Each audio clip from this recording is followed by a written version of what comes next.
convaincus, car nous savons que nos jeunes sont là sous ces tonnes de béton.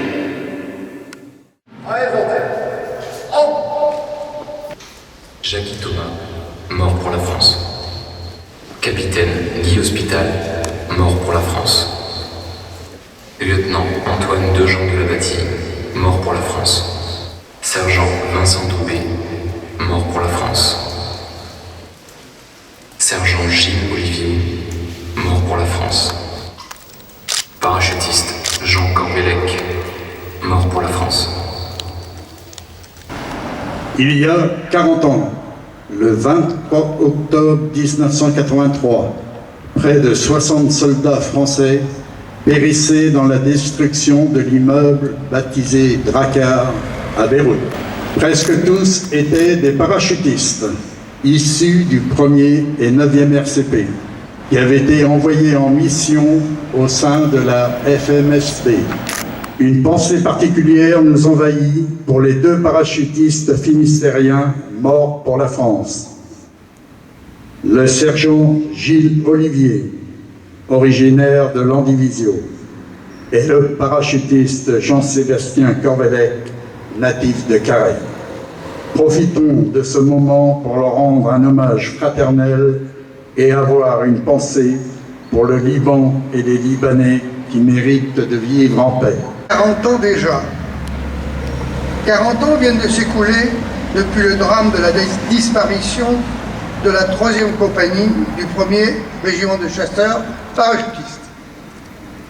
40 ans pendant lesquels les familles de parachutistes décédés ont su pérenniser le souvenir de ces 58 parachutistes en allant chaque année se recueillir sur la tombe de l'un d'entre eux, que de jeunes appelés partis remplir une mission de paix donnée par le gouvernement français peuvent mourir pour la France. Je les revois tous, volontaires, fiers de partir au sein de la force militaire de sécurité à Beyrouth. Je suis heureux de participer à cette cérémonie qui commémore un événement qui a marqué toute ma vie.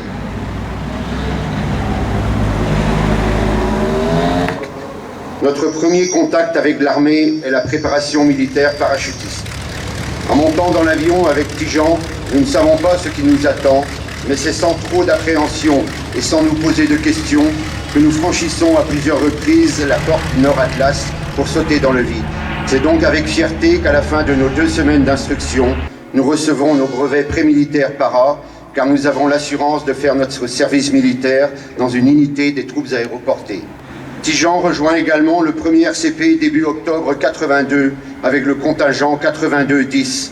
Il est aussi affecté en compagnie de combat chez les Noirs de la 3e compagnie commandée par le capitaine Thomas.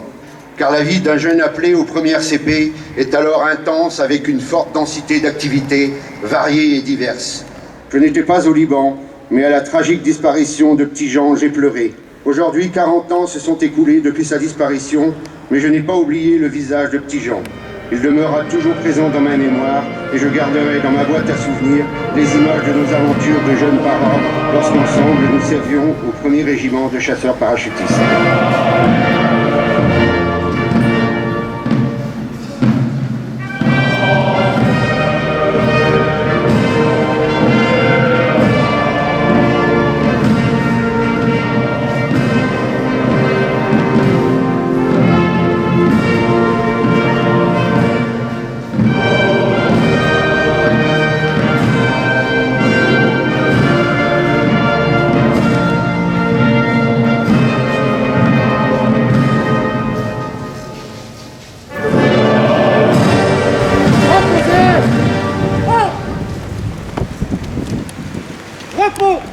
Fin de cérémonie.